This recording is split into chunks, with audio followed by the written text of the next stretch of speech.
Hi, my name's Ellie. Welcome to my channel. We're playing with makeup again.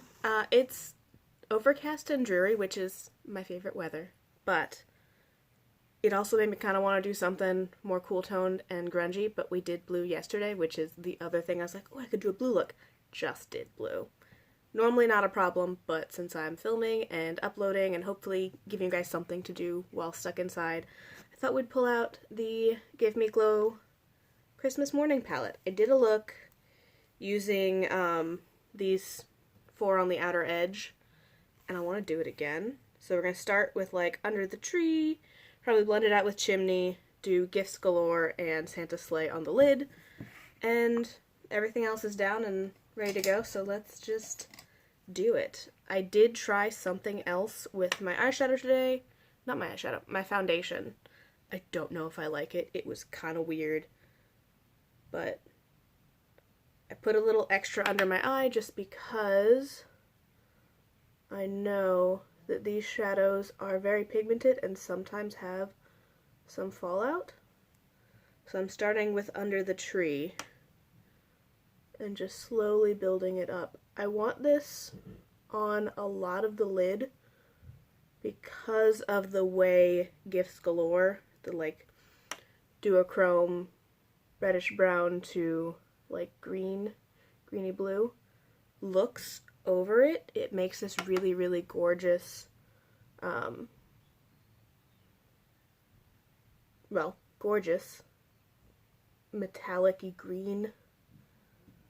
I don't understand it. It is magic, but that's why I'm putting so much on my lid. Normally, even if I was doing mattes on the lid, I would only really take it about that far in, but I want it. I want it to do the thing that it did the last time I played with it. So I happened to catch Georgia Harris's live stream last night, and it was a lot of, some of it was stuff that like I didn't really know. I had kind of listened to the fact that she was changing her channel. She used to do makeup, and like beauty content, mainly reviews, depotting videos, making her own color stories, and for various mental health reasons and just general enjoyment, she is switching over to a new format, which I am quite interested to see. And it got me thinking about the different kind of sections of the beauty community and or beauty YouTube. I'm going to take a little bit more on. Oh, my lash line, that might have been too much, because I'm going to, in a second, blend it out with Chimney. And I think that's a little too much, but it's there now. And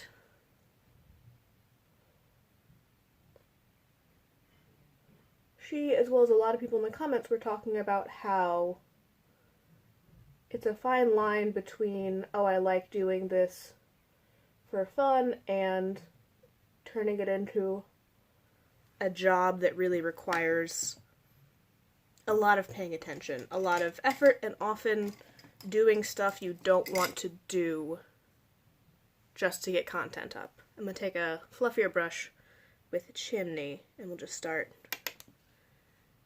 blending the edges.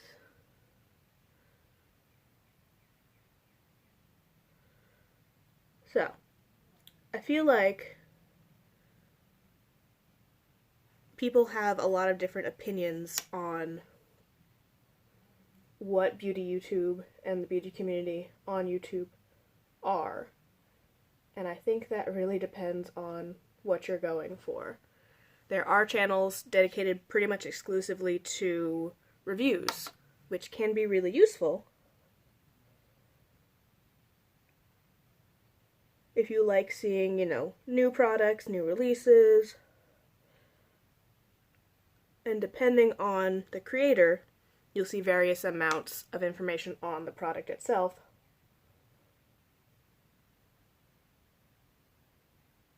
From, I don't know, swatches looks, application, information on like the product, so like grams, price comparison per gram per ounce to other products, longevity,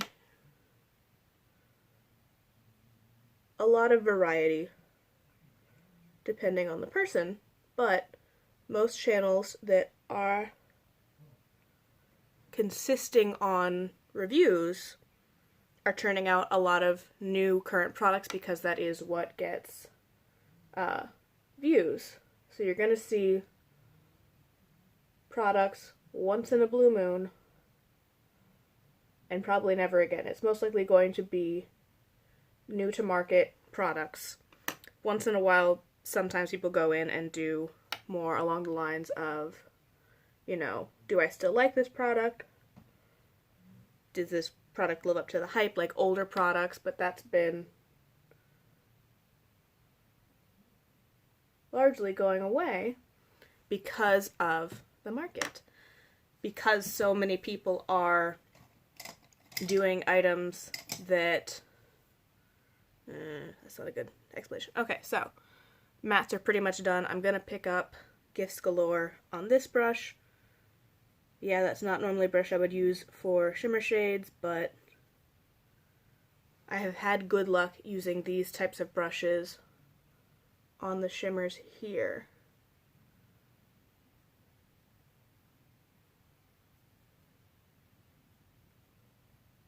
And it seems to be my favorite way to get these shimmers to apply. So, you have that facet, which is very consumer driven, very new product review driven. You're not going to see a lot of repeat items on their channels, and you're not going to see, you know, unless they're doing a specific like throwback or testing old products or where are they now, most of theirs are going to be, oh, that's so pretty. See, it makes such a nice green. Such a pretty green. Very smoky. We're very smoky today. So that is the review and consumer-driven side. You have also the minimalist and or Project Pan. Not all the same, but that type of, you know, I'm duping my collection, I'm going through old products, I'm trying to use up items, and you'll get a lot of older items there, a lot of this is how long this takes to move up, this is, you know, using up items in a productive and useful way with goals, very don't buy stuff, very anti-consumerist. So you have, you know, spend a lot of money, these are all new products, these are hyped products, these are getting views for views. You have the other ones who are kind of going into Santa's sleigh now for that bit. Oh, that is such a pretty shade. Oof.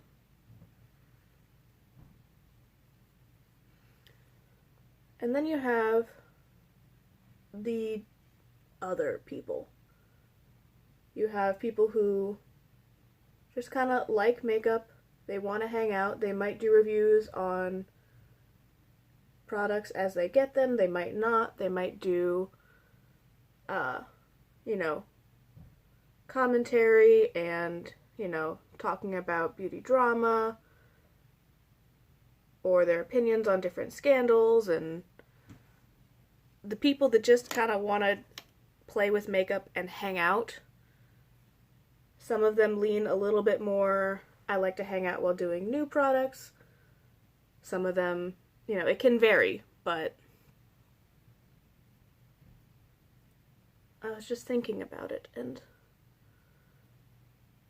I've been for a while leaning less and less towards the consumerism, you know, these are new products, these are my review, just because since I started trying to lower my spending and trying to use what I have a little bit more, I was less and less interested in that style of review. I still want reviews, but I want them with more legwork.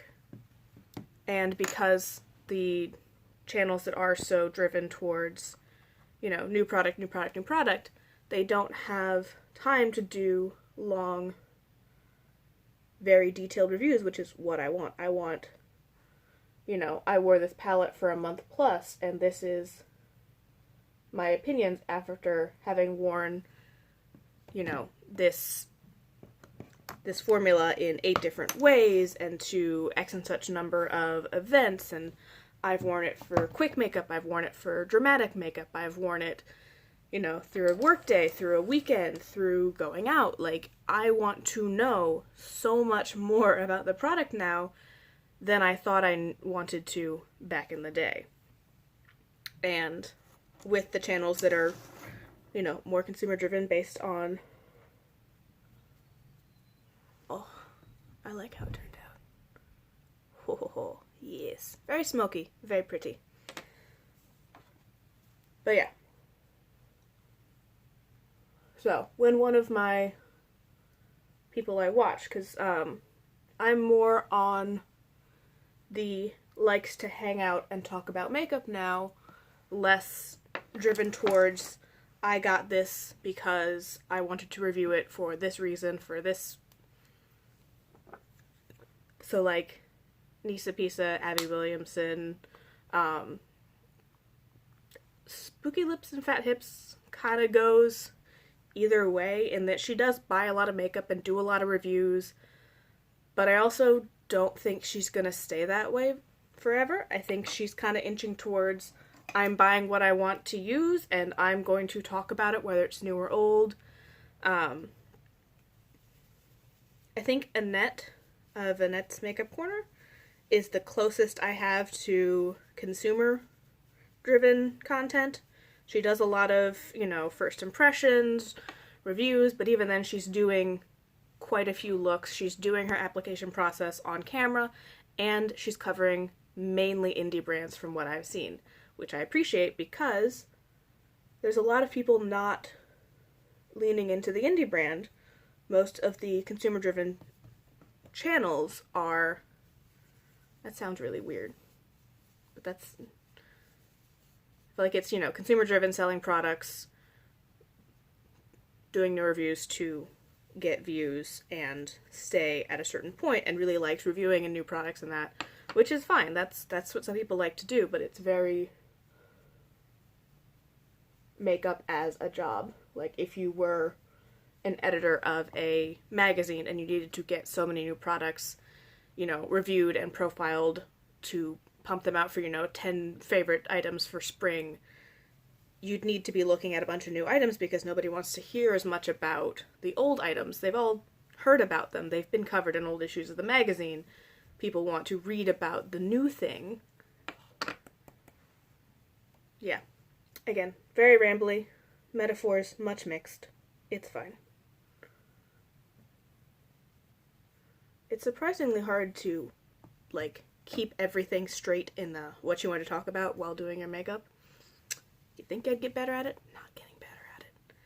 But yeah, Annette, a lot of the bigger review channels aren't doing as much indie, or like it'll be like an indie feature once in a blue moon because they don't get the same return on those reviews. Like, yeah, people want to see some indie brands, which is as they're getting bigger. So yeah, Jeffree Star is still an indie brand, but is big enough, like Juvia's Place and stuff like that, that they're mainstream and they're carried in like Ulta and Sephora. It's no longer a hidden corner of the internet. Ooh.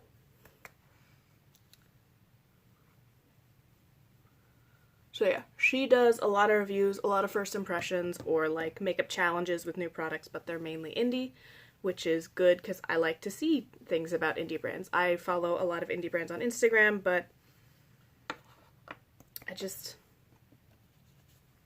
you can see all their swatches and you can see the things that they repost, but it's not the same as a review.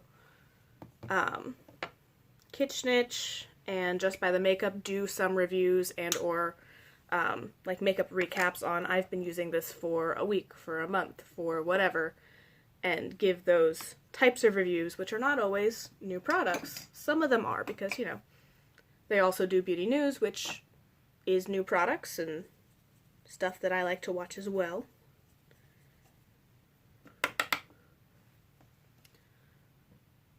But, like, I don't find Tati interesting anymore. Some of that is personal reasons. Some of that is she was just doing new product after new product after new product, and the reviews were sounding very same. And she wasn't doing that many off the beaten path products.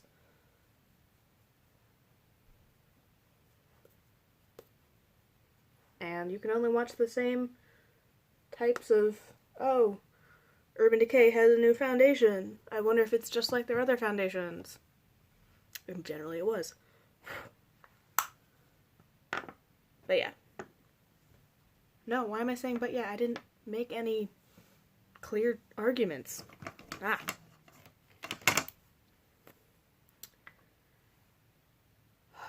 Yeah, don't remember where I was going with that other than there's some big factions, and I feel like a lot will, when people outside the communities are talking about them, they'll talk about the review one, about how much money is being pumped into PR and which items are being pushed and promoted through sponsorships, through questionable business dealings, to the more consumery and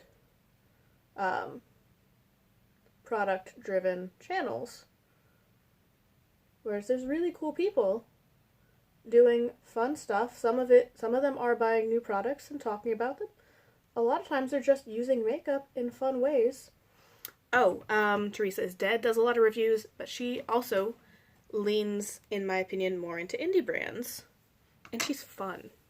I'm watching it less for her product recommendations and more for her fun personality. Especially because we don't have the same opinions on stuff. She has more sensitive eyes. She wears products in different ways than I do. That is just different. So I think maybe my point, don't know if that's my point, is if you are thinking about doing beauty content on YouTube and you're worried that it will ruin your hobby, because that was what Georgia was mentioning, is that it took a fun hobby, and by doing it on YouTube and feeling pressures to do it certain ways and do certain amounts of content and including certain things in her content, it made a fun hobby a stressful job. That, you don't have to do it that way, and that you can do content in fun ways. You can do all sorts of fun stuff. Like, I don't remember the last time LS did a review, like a straight review of a product. And she does some panning stuff, and she does mainly panning, but it's even then it's not, panning purposely to hit pan. It's, I want to use this product, I want to see how good this product is, and often by the end of it you get a review out of it of, I've used this product this far, and here are my bonuses and gripes with the formula. When somebody uses a product long enough to hit pan, they will have opinions on the formula, and if you never see that brand on their channel again, you will know why. Even if they liked it, they might have gotten sick about one little thing that would not normally be a problem, but might not be noticeable in the first handful of uses. But when you're using that day in and day out for months to try and finish it up, you will notice. You will find everything you hate about that product. And then you'll have the things that really, really pissed me off about it and things that were awesome about using it to compare about whether or not you want to buy anything from that company in the future.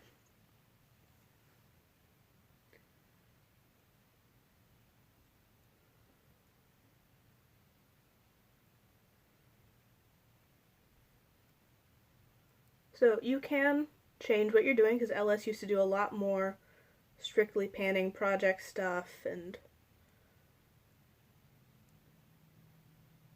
what am I looking for? Goal-driven project panning, less of, I want to use some stuff up just to use some stuff up, more, I need to hit pan on this, this, and this. And that was causing her anxiety as well. She was not enjoying it, and like stating specific goals with your products is not always a fun way to pan. Sometimes it's just using it in the background, not telling anybody you're panning something, and then, oh, it's done. Good, I managed to do it without telling anybody I was doing it, and now I can enjoy the fact that I did it, and I don't have anybody complaining if I didn't finish it, which, I'm tiny. Most of my comments have been fantastic, and yes, I do intend to respond to them. I know I said I was going to, and then I didn't, because it's a weird headspace being in quarantine. You'd think it would allow you have more energy to do stuff. It does not.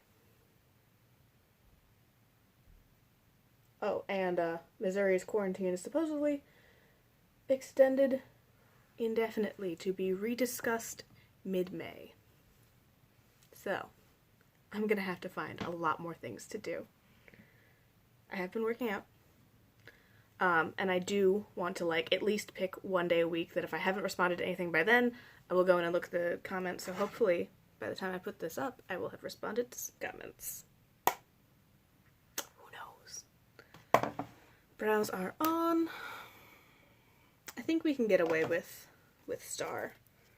I've been using Star more, and as long as I don't go crazy heavy on it, which even then wouldn't be a problem because I have the at. I think I will pop a little extra of Star in the inner corner just to match the tones. And then we'll put it on my cheeks. So, if you are making content or thinking about making content and you're worried about not having enough product reviews or the cost of buying a bunch of new products to do stuff, or you're not super committed to panning, but you just make content that makes you happy, and the people who enjoy it will find it.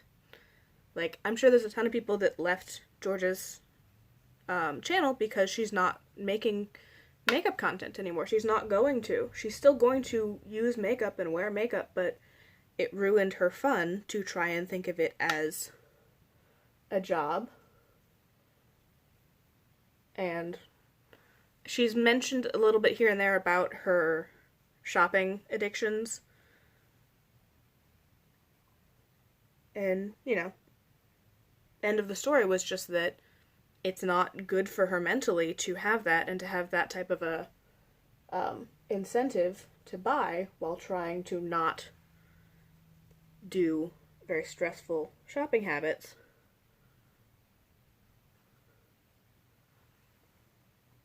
Yeah, you can see it.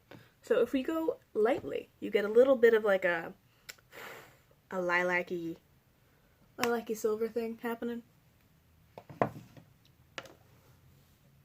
Ooh, it's foundation time. Not foundation time, setting spray. Oh my god, I'm so bad at words today.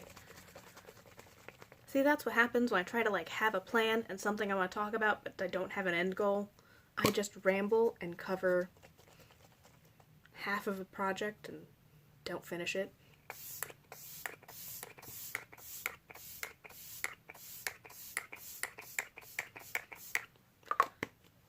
But I think where I was going was that if you make stuff that you enjoy doing, don't do anything you don't want to do within reason. Like, you might set some goals that are helpful things, being like, I want to use this so many ways, and even if it gets hard, potentially finish it out. If you're miserable, don't fucking do it. No matter who asks you for content A, B, or C, if you don't want to fucking do it, or you know you will absolutely hate doing it, don't do it. You don't have to. That person has no claim on your time. Yes, they're a watcher, a subscriber, any number of things. That does not mean they get to tell you what to do with your time and your channel. So, don't feel like you have to fall into a specific category. You can mix the categories, you can do whatever you want, you can change what you want to do. Jenna Marbles? not beauty YouTube, but somebody who has drastically changed what her content is, and the people who are interested stayed. People who, used to like the old stuff and don't like the new stuff, they left, and that's fine because people are going to like the new stuff as well. You will get different people as your content changes, and it's fine. It's fine. Don't feel like you need to fit into a specific mold. People will come because they like you. And you don't have to do 8 numbers of however many reviews. You don't have to stick to new products. You don't have to do anything. You can just do whatever you want. Even if you're like, well, my channel doesn't normally. Your channel can. Whenever you start making your channel do the thing, it can do the thing. So, anybody who is feeling stressed and happens to watch this video, you don't have to do whatever you didn't want to do. Making content-wise. Lifestyle-wise, like, yeah, you still probably need to shower and brush your teeth and whatever else not fun goals you have to do. Going for walks. Ooh. I wonder if it'll be cool enough for me to go to a walk later tonight without changing. I've been, wearing fun clothes for around the house and having to change into, like, more breezy clothes so I don't get hot and sweaty on my night walks. But it also might rain, so who knows? I should know. I should follow the weather. I don't. I generally appoint somebody. I had a friend who I told her she was in charge of telling me what the weather was going to be and, like, warning me if something was going to damage my plans. We don't work together anymore, though, so I have found somebody at every office I'm in who, like, checks the weather every morning, and I just kind of listen a little bit.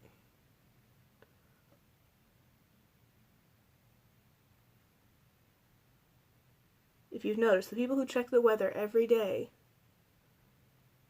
will find a way to bring it into the conversation. Whether it's good or bad weather, they will talk about it and will relate it into a conversation eventually. They'll swoop around to, like, oh, it's nice weather this weekend, so I'm going to go do that. I'm like, oh, so it's supposed to be nice weather this weekend? Or they'd be like, yeah, I was going to do blah, blah, blah, but it's supposed to rain. I'm like, oh, so it's supposed to rain? Thank you for telling me. Because I don't know. I find no enjoyment for checking the weather myself. But I apparently do enjoy finding elaborate roundabout ways to learn about the weather.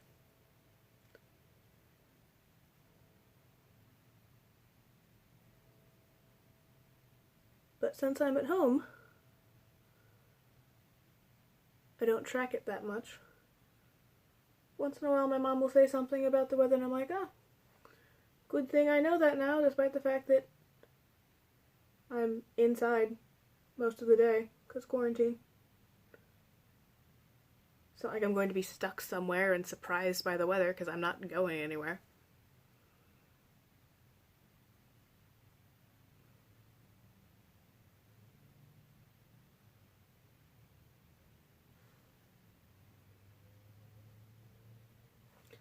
Also, I thought I knew all these different things that I had, in my head to watch on YouTube and Netflix and Hulu and all the different streaming services. Can't remember what those things were that I wanted to watch, and I'm, like, looping through and being like, what was it again? I did start watching Hunters. I like it. It's violent and good so far. I've only watched 1 episode, but so far it's very good. I was very excited to see the actress who plays Edwards on Grey's Anatomy is on Hunters, and it's fun to see her in stuff.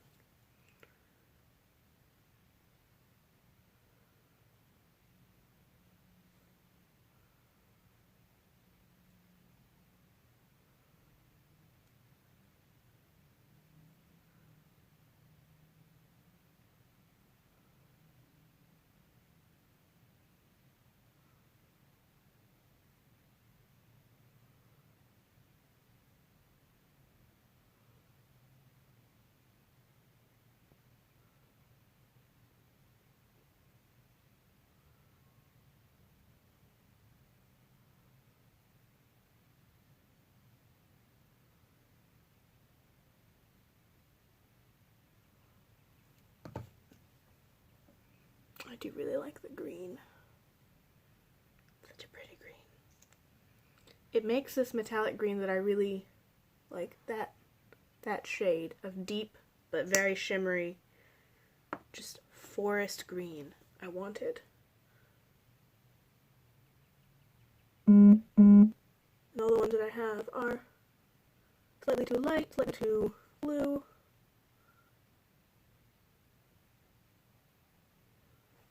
I don't think I have enough metallic true greens. I have a lot of olivey greens.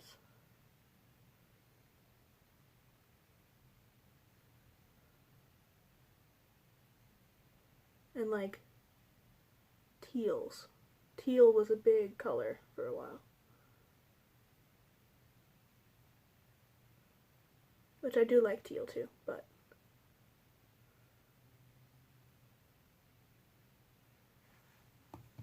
I want more jewel-toned colors. The more I play with my collection, the more I realize that even the shimmers that I have that are of the deeper variety are generally not quite as deep as I want them. I want a bunch of really smoky, jewel-toned shimmers. There's a rainbow, a dark rainbow. Eventually. Probably not, though. Eventually, I will stop buying makeup.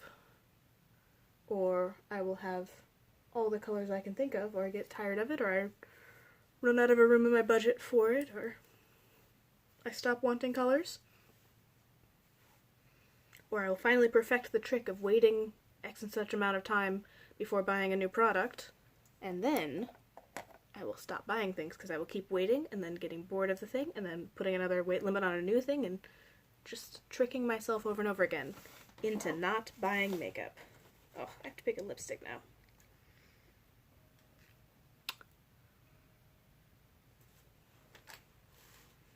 You're gonna go with this one. This is my little mini of Urban Decay Manic. It's a cute little muted color.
Yeah, I think that matches nicely.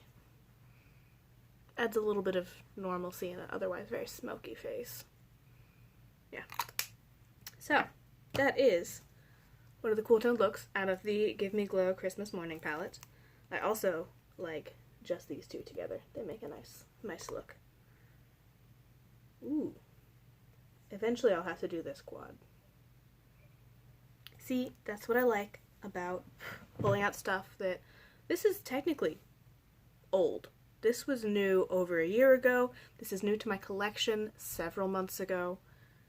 But I don't mind bringing it back out because it's so pretty. And because I want to get more comfortable with the Give Me Glow formula and figure out all the different ways I like to use the products.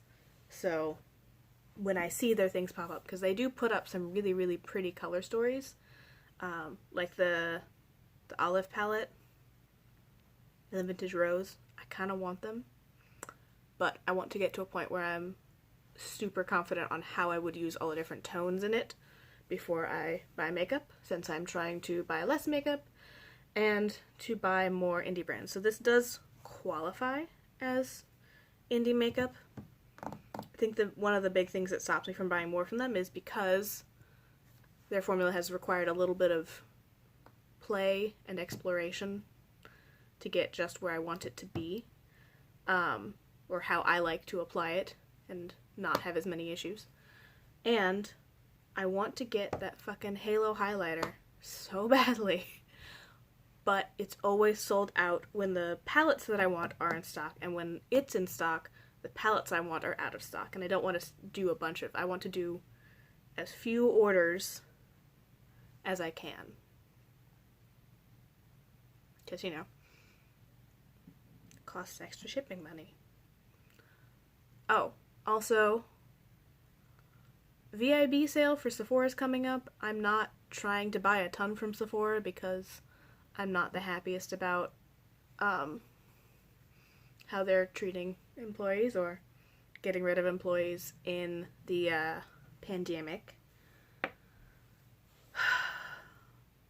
So, also they don't stock as many fun things. Like, they have the nice higher end stuff. I did place an order and renew some of my skincare because I was out, but there's just not nearly as much makeup on that site that interests me. So, probably not doing anything. I'm not sure I've done anything with the VIB sales other than, like, sometimes I refresh different skincare, or, like, I'll buy more of the mascara I like because it's on sale and it's a $25 mascara. I might buy more mascara. That might be it. But if you had a specific thing that you were interested in me... Nope, because I don't think I've even talked about the stuff that I was, like, potentially going to buy. I don't think I've talked about any of it on here. So yeah, we'll probably not buy much, if anything at all, from that sale. What are you guys buying? Does anybody have fun stuff in mind? Ugh. I'm gonna go back to being quarantined and sitting in my house, and I'll probably have to find something new to clean. Yep. Thank you guys for watching. I will see you tomorrow. Hopefully I will have responded to some comments. And I'll come up with more makeup to wear. More makeup every day. Yay! I ain't got nothing. I'll see you guys next time.